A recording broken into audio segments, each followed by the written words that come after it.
Donc, Monsieur Lapointe, qu'est-ce qu'il faut savoir d'important sur les coyotes et est-ce que c'est un animal qui peut être dangereux pour l'homme?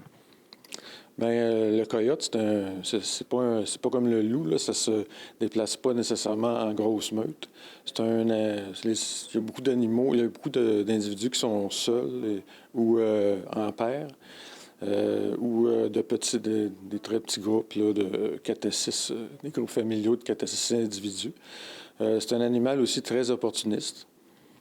Et actuellement, est-ce que vous avez eu beaucoup de signalements de coyotes à Rouyn-Noranda ou du moins dans ses alentours? Pas cette année. Cette année, il y a une seule mention de coyote qui a été communiquée à la protection de la faune en septembre. C'est des hurlements de coyotes qui ont été entendus là, dans le secteur de Macquarters. Et qu'est-ce qui pourrait faire en sorte justement que les coyotes se retrouvent à s'approcher d'une zone urbaine? Bien, c'est la facilité de trouver de la nourriture. Particulièrement en hiver, la nourriture est plus difficile à trouver. Les coyotes peuvent trouver plus facilement de la nourriture si les gens laissent des vidanges accessibles à la faune. Souvent, c'est ça qui amène les coyotes à proximité des habitations. Puis, occasionnellement, on nous demande d'intervenir dans ces cas-là.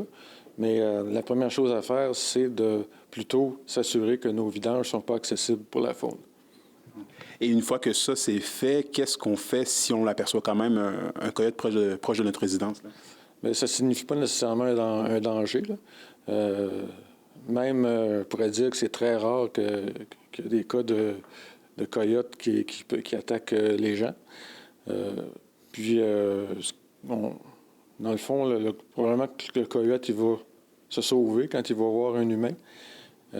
Donc, il n'y a probablement rien à faire. Mais par contre, si c'est un animal qui a de l'air d'avoir perdu sa crainte naturelle de l'humain, bien, à ce moment-là, il faudrait aviser la protection de la faune via le SOS braconnage, puis qui compile également les informations sur les animaux importants.